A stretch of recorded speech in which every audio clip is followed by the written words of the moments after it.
Welcome back, everybody. It's Howie. I'm just going to drop you in cold on side 2 of Left Grizzle in HD by LeftE Grove with me, Nate, and Ebony. What's the record you put out with Datura? Left of Center. Datura.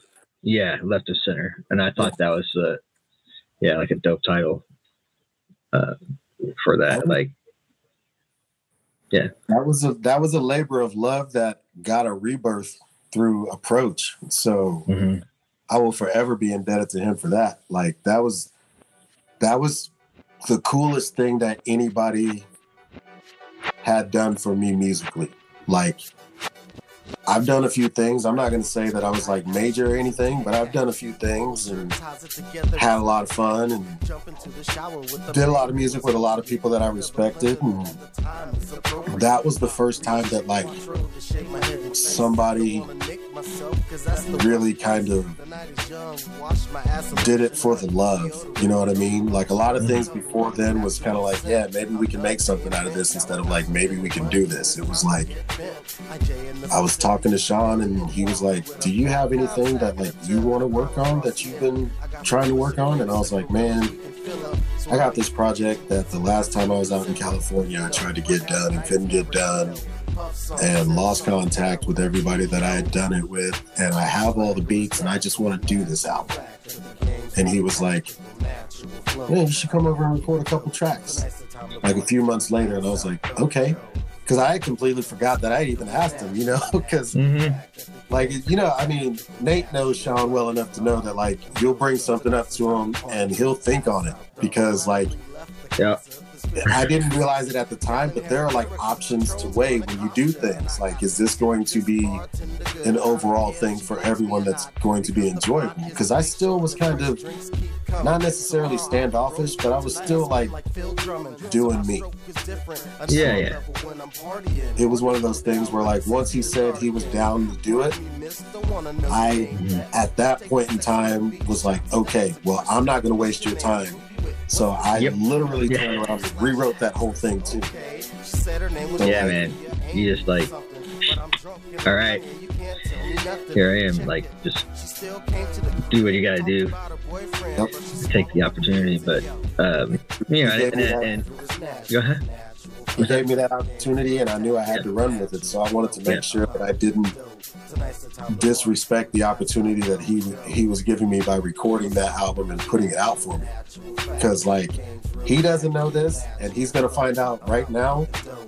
But he told me he was gonna put the Datura mark on it and put it out through the label, and like I just looked at him like he was crazy. And I don't think he noticed that I looked at him. I was just like, are you serious? And he was like, yeah, man, I think we can do something with this. And I was like, cool. And like I played it cool, but legit went home, fucking cried.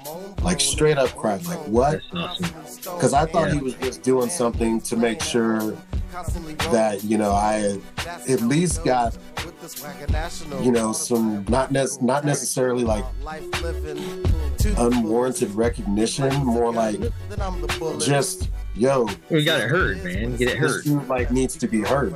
And it was like, whoa. And that was the first time it really clicked. And then when he was like, we'll do that, I was like, oh, well then let me rewrite a couple of these. Like I wanted to really just like take that back down and do it again. But he was like, man, you did good. And I was like, cool. And then he blessed me with a verse, and Milk Drop blessed me with a verse, and I was like, nice. That was when I was like, okay, we're back. So, and that's also when I started buying production gear too. So I will forever, man. That's why. That's why Datura's Datura, because man, that's the dude. I mean, legitimately, if he would not have asked me if I had anything I was working on, I was literally like looking at brochures to re-enroll at KU or actually enroll at KU. Like, you know, like I was going to go to school and figure some shit out. And then he was like, something you want to do? And I was like, yes. And then, like, boom. Man, that is crazy. Man, I feel like I'm like, you know, I mean, it's a moment or something because it is, but that's crazy, man. It was necessary, man. And I really respect the hell out of that dude forever. Like, just for like helping me get a fucking path. Like he's kind of the path, you know, like he's the one that showed me that if you do it the right way and you do it the way that you don't embarrass yourself and bring people around you that like will bring down the vibe of that. Like if you just carry yourself with that respect, people will respect you, and then they will be into what you do. And you can do it. You know, you just have to make your lane. And watching that dude great advice, man. That's great advice. Yeah, like I mean, more wisdom. He's not a gate, like he was never a gatekeeper, you know, like that's the thing that I really learned about being one of the elder gods in this particular endeavor of music, is that like, yeah, you can gatekeep if you want, but what does that get you? You know, you have a bunch of knowledge and nobody else knows what you know. Like, what does that get you? You know, like you want to see how to do something successfully and still be a normal everyday person that can still do normal everyday things. Find somebody in the field that you are in, watch what they do. And that's like something that I always kind of did, but that's the one thing that I took from being involved with Sean on the Datura level, where it's like, okay, it's serious now. Like this is reputation, this is realness, this is you. Like you're going to have to do your best and put out your best art and be as honest with the fans as possible, you know? So that's what that second album is. It's like, I can do this, I want to talk about life, I went through some things, I can talk about it, you know? And Sean brought that out because I was ready to hang it all up and just do something else. But this first one that we're listening to now, that was just wild me trying to finally harness in the weird talent that I thought I had more of, but really kind of wasted from partying for a while. But I still had it and I got focused, so this is like the first focus. And I feel pretty good about this one, so. Well, you should, man, for real. Like, yeah. I feel ashamed for not having heard a little bit. So, dude, trust me, it's very. At least a few more. Yeah. I love. So there's the. It'll be in the in the whatever the big playlist that you just listen to, so I can hear it. Yeah. That's dope, man. That's love. I love that. No, man. Well, like I said, man, I should have heard more of this earlier, but I'm glad I'm hearing it now. There's the classic XKCD cartoon about or comic about Diet Coke and what is it? Not Mentos, but what makes the Diet Coke like explode? Oh yeah, that is. It's a candy. You know what I'm talking about. Yeah, The comic is about how, you know, for everything that everybody knows, air quotes, 10,000 people have to learn that thing every day. Wow. So there's no shame in discovering something, like even for something that everybody knows, like the Mentos and Diet Coke or whatever. It's not Mentos. I don't think it's something else. It's shaped like Mentos. That's a hell of a. But 10,000 people every day. That's great. Yeah, 10,000 people every day learn that for the first time. Dude, that's an amazing fact. Say that again. I said that's an amazing fact. It is. I don't like the things that I learned. That's what I do with music. Like at my job now, I just talk to them about music. I'm like, I'm here for music advice. And they're like, what do you mean? I go, what do you like? And they tell me what they like. And I'm like, 20 years ago, this is what you would have been listening to. And I just send them back 20 years. And they're like, why would you do that? And I go, because that's the age I was when I found this music. And everything you like is based on that music because those kids listen to our music too. So like, you know, it's like we listen to disco music because our parents listen to disco. Some people are like huge Southern rock fans, so they only listen to Southern rock and those kinds of bands. And I kind of just grew up in the Midwest listening to everything. So, you know, I got some kids listening to British hip hop. I got some kids listening to like 90s Lilith Fair era women fronted groups. I have some people listening to, you know, Icelandic death metal. You know, it just kind of depends on what they're into. So, but they all have to listen to Mogwai and Bjork if they mess with me. So there you go. Hell yes, man. I'm checking. Is the Team Bjork? Yep, it's still on your Bandcamp profile. Forever. I have no idea what it is about that particular person in general, but Bjork has always kind of been my spirit animal in a sense. Like, she's never done anything conventionally, but she still got to the same point where all the people who do things conventionally love her. And that's kind of how I approached doing hip hop at the time. So, like the last song or second to last song is "Up to You" on Left Grizzy in HD. It's a Bjork sample. Like that's where the chorus came from. So. Yeah, so to bring us back to the record we've been listening to, Left Grizzy in HD, I want to jump back. I don't know what we'll be playing at this moment in the edit, but do you want to say anything about the So Cool remix featuring IJ? I think we talked about that back at the beginning, so yeah. That's that's me and him doing like LA stunt music, you know, flossing, just being young and fly. That's like the Young and Fly song, because I'm talking about a bunch of stuff that I could never afford in that song.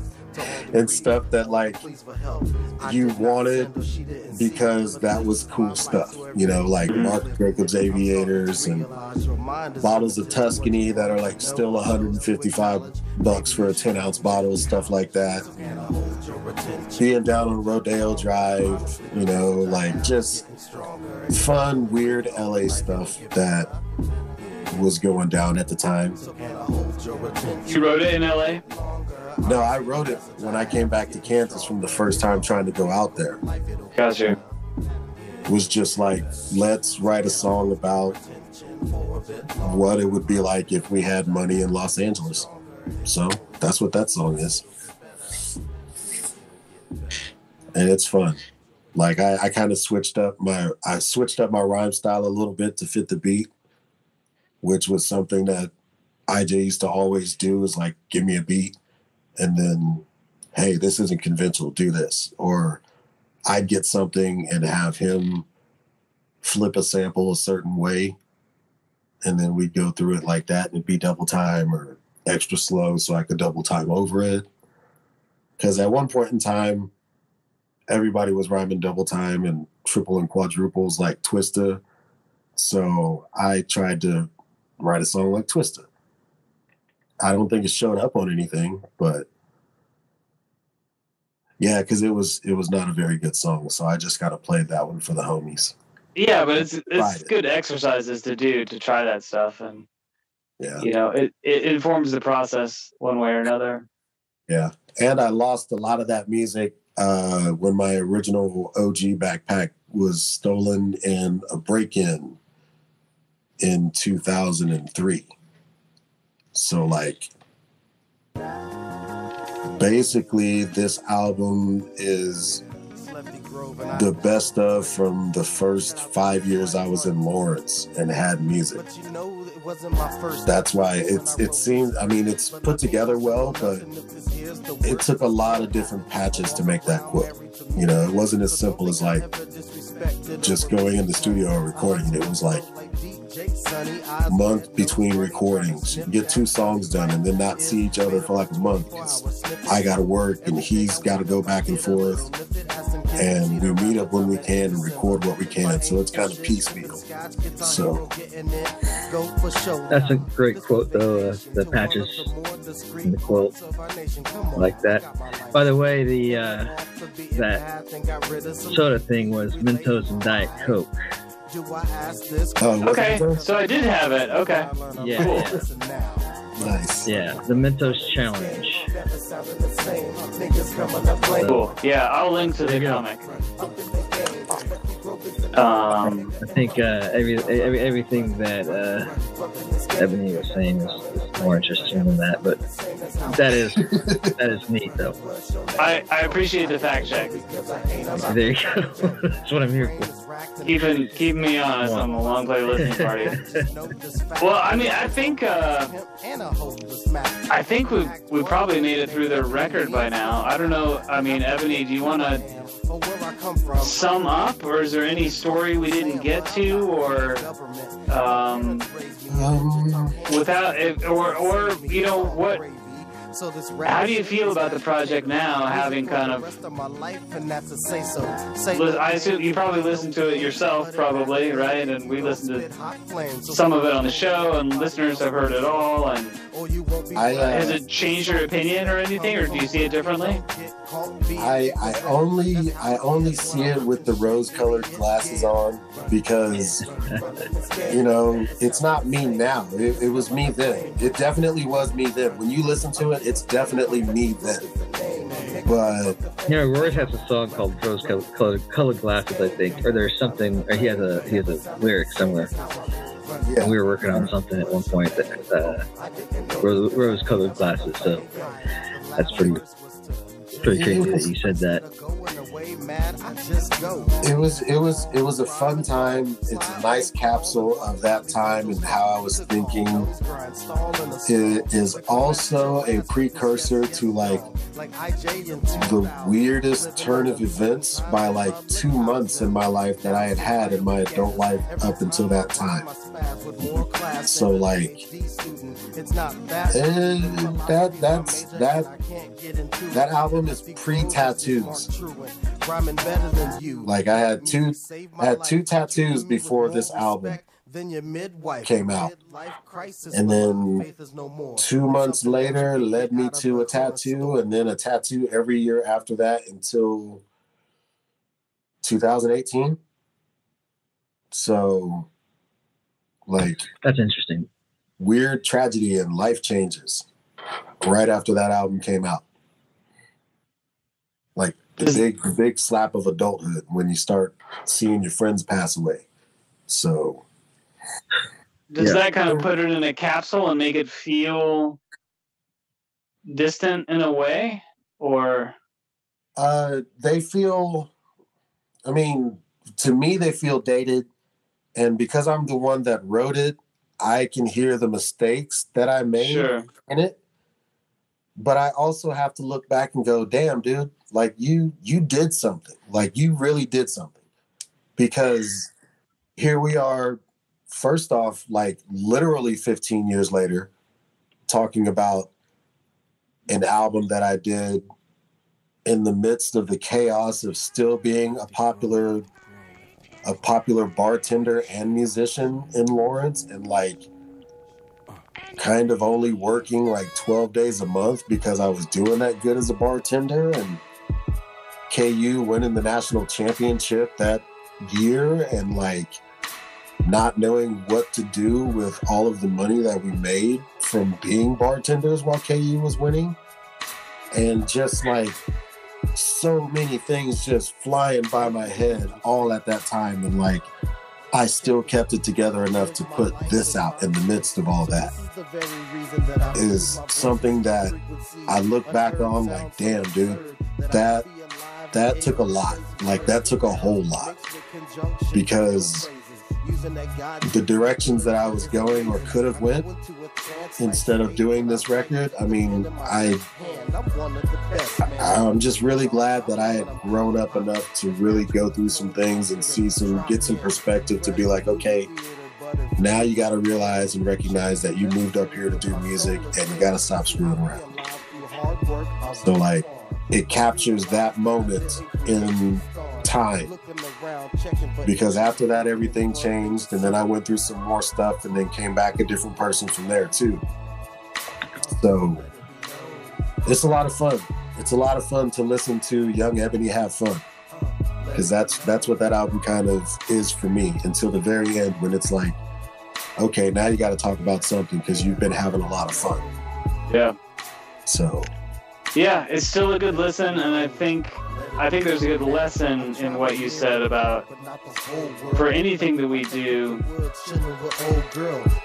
one interpretation is that sort of the best we can hope for is that the rose-colored glasses win out in the end, right, over the mistakes and the things we wish we did differently and whatever. And yeah, I've got projects that fall on both sides of that, but I'm really grateful for the ones that I can feel good about and enjoy, even through the mistakes and the things that I might change if I could. So yeah, I mean,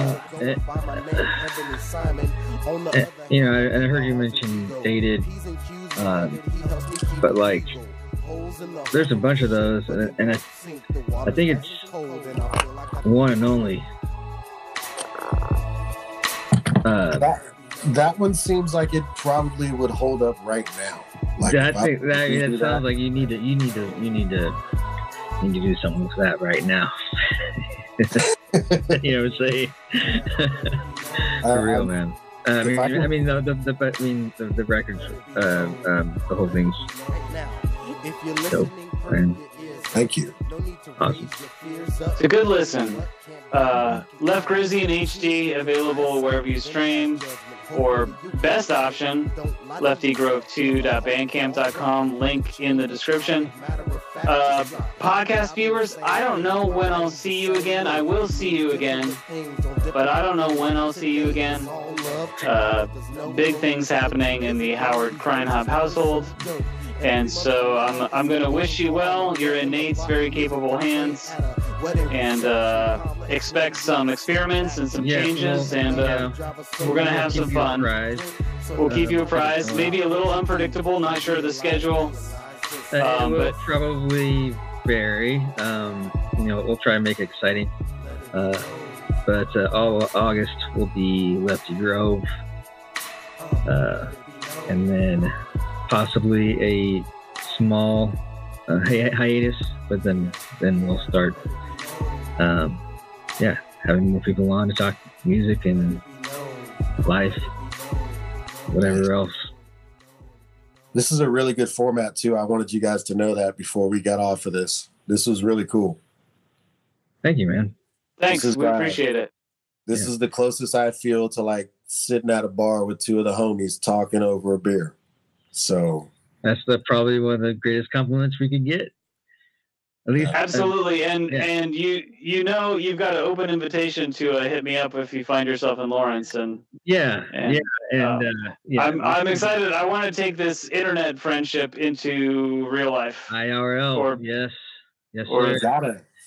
I mean, and that's what happened with me and Nate. Like, I think we were internet friends first. It would be fun to have you co-host some stuff. Like, if you've got time, man, and we can kind of, it doesn't have to be all the time. Just, whenever you have time, let's try to, do a few shows if you want. Yeah, I'm down. Hell yeah. Awesome. Yeah. That'd be cool. Well, yeah, for sure. We'll get that handled, man. That's great. Right. I appreciate it. Thanks, man. Oh, no problem at all. All right, everybody. Take care. I'm going to say pretty much everything on my Bandcamp page is pay what you want. I honestly just want to get my music out there because, like I said, with the rap releases, I've only have 2 full lengths in the 20 some odd years I've actually been concentrating on hip hop. And I started doing the instrumental stuff and small EPs and whatnot like that. My output has tripled since I started doing that with the smaller projects.